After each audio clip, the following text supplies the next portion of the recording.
Hi, I wanted to do a quick review of my new purchase. It's a Louisiana 24-inch Kamado grill from Costco, available at Costco for $5.99.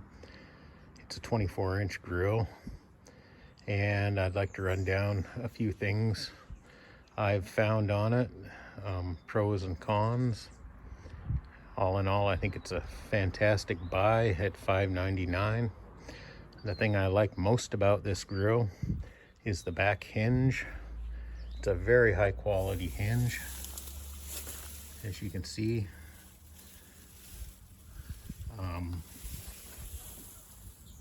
Grills this size generally tend to have problems at the hinge point. The lid is so weighty that once you get it up, it has a tendency of collapsing right back down if you let go of it after a certain point. This hinge has a spring mechanism going both up and down, so it's extremely light going up and extremely light going down, which is very important when you're dealing with ceramic, a product that can break very easy. I mean, if you had this up and you let go of it, it would fall back down and quite possibly break. So as you can see, it just comes right up real easy. It stays up. Now the thing about this that's unique is when I bring it down, like if this were mini Kamados, if I let go of it right here, it would fall. This doesn't fall. It's got spring compression and it goes down really slowly. Like one finger is all it takes,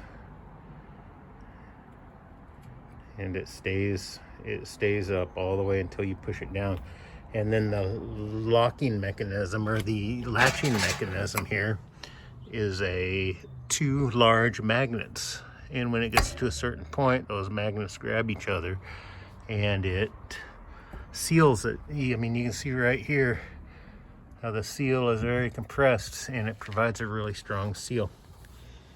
The bottom vent here, it's got two sliding plates. The one is like a screen with a lot of little holes, and the next one closes it completely. One issue with this vent is that it was very loose when you brought it back and forth, and to alleviate that, I took these sliders off and I added some aluminum foil tape to this front door, which provides a little bit of thickness, and as you can see, it provides a little bit of give when you push it. Now it's not sitting in there as loose as it was, and I'm hoping that will help with airflow a little bit. Another feature on this Kamado that's really nice are these side racks. They're made out of plastic composite. I've heard a lot of people gripe about them being plastic and not wood, but I've owned Kamados with wooden racks, and believe me, this plastic is far better. It's very strong, durable. It's very sleek looking. The Kamado has a nice thermometer that goes up to 800 degrees. It seems very accurate on the first cook. I have a probe thermometer ordered, and I'll compare it with the probe thermometer. This top vent's a little cheap. That's the only drawback, or one of the few drawbacks on this Kamado. It's a light grade metal. When I ran it yesterday, curing it, I ran it for about 11 or 12 hours with some wood and charcoal, and I closed both of the vents tight, and I could see some seepage going on this, but I'm pretty confident that'll close up in time once it gets some use. So right now I'm gonna fill this up with another load of lump. I just cleaned it out, and we're gonna light it, and we're gonna try to hold the temperature on this to 235 or so throughout the day. to see if my hack on that bottom vent worked a little bit. Yesterday, I want to say I might have gotten a few too many coals lit when I lit the coals. It got up to about 250 before I shut it down, or I shut it down minimally. I shut the bottom vent and top vent all but just a crack, and it held at 250 degrees for over 10 hours yesterday. So for the first cook, that's pretty good. That's pretty impressive. I'm going to see if I can go a little lower this time. All right, I'm going to fill it up, and when I'm done, I'll get back. All right, I'm back, and I filled the firebox up. That's one thing. Don't be afraid to fill the firebox right on up on a Kamado. That's what they're designed for. If they're working properly at the end of the cook, you close both vents and the fire will snuff out. Then you shake out all the ash and you reuse the coals and add a little bit more. So the firebox is considered full when it gets to right above those holes there, you'll see. On a traditional Kamado, you have two units. You have a firebox and a fire ring. These Kamados that come from Oplex is just an all-in-one, firebox and ring included. It's just one big piece. But traditionally a firebox would end right about there, and then the ring on top of it would be about a 3-inch ring or so. And you'd fill it up just above that hole a little bit.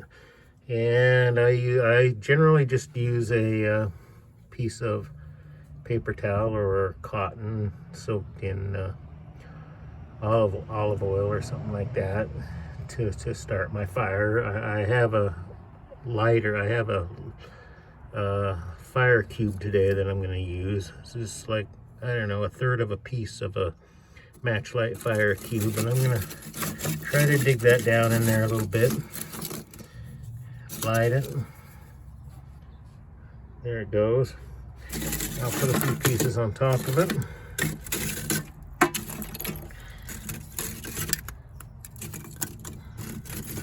Whoa, that gets hot, that little piece of fire starter. Okay, so now I'm going to put the rack on it. Today I'm only going to use one rack. So this is the rack here.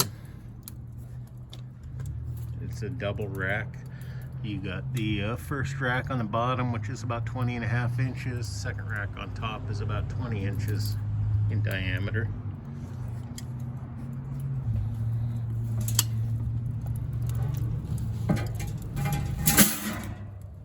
All right, that's on them.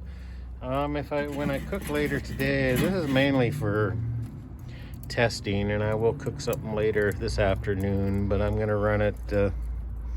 Try to run it continually for like 10 hours throughout the day, more just to kind of see how it's holding temp and all. I'm going to remove this top rack as I don't really need it today. And I'm not going to use the heat shield either. The unit came with this heat shield. I'll show you that. This right here. This would normally, you'd use it as a heat deflector, and you'd turn it so the legs are pointing up, and you'd put the legs right into those little gaps there, and that would create a space between your heat deflector and your rack where you can put like a pan or of some kind. But I'm not going to use this today. I'm going to take it off and put it aside.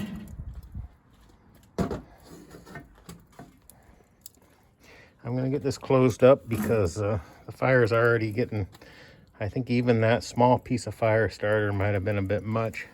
So I'm going to close this. I'm going to open both vents for a little bit. Open them both wide. We're going to wait for the temperature to get up to about 175 or 180, and then we're going to shut the vents down. And our goal is to try to keep it between 225 and 250, hopefully well below 250, and we'll see what happens. So I'll be right back.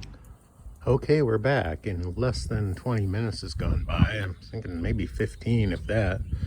And we're already approaching 175, 180 degrees. So it's time to ratchet this down, because this is the time when that fire gets to really taking off. So we're gonna close this vent. I'm gonna close both of them 100%. Then I'm gonna reopen this top one to where just one set of, hopefully you can see that, the sun's kind of in my eye, but just so one set of holes are open, if that. And we're gonna set the top, we're gonna close it almost all the way, and then we're gonna reopen it about a quarter. So we're at about 0.25 at the top.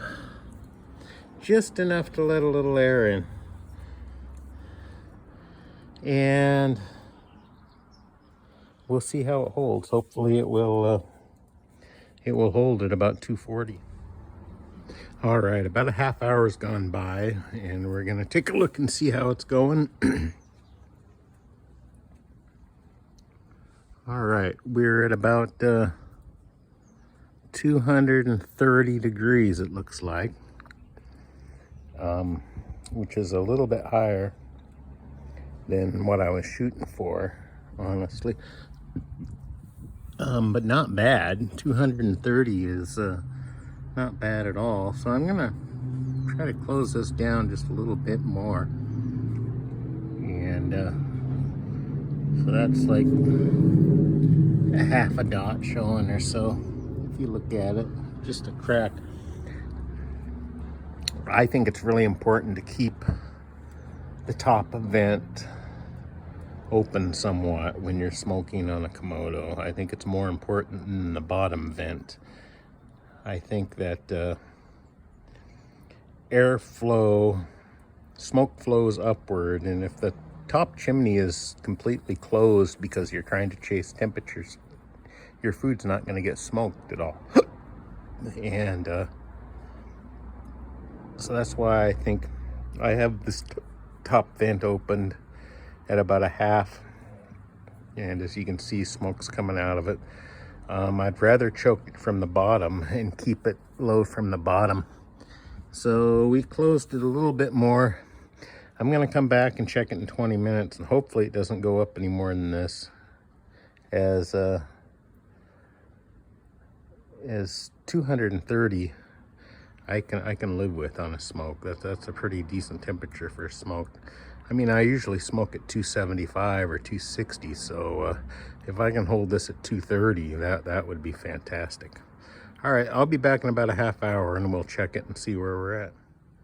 All right, we're back. It's been about 3.5 hours now since we got up to temperature.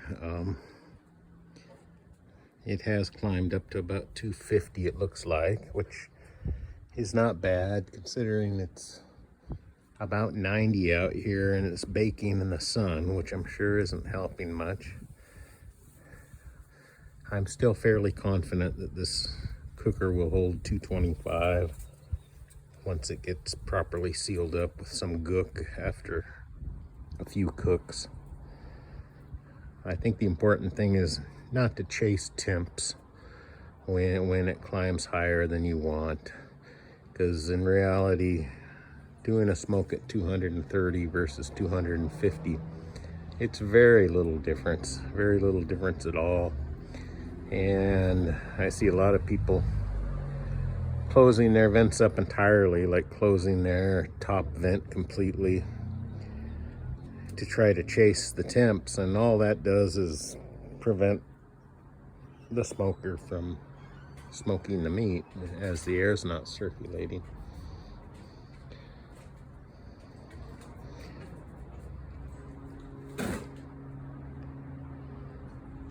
All right, we'll check back a little later. I'm going to keep it going throughout the day, and eventually we'll be cooking something on it.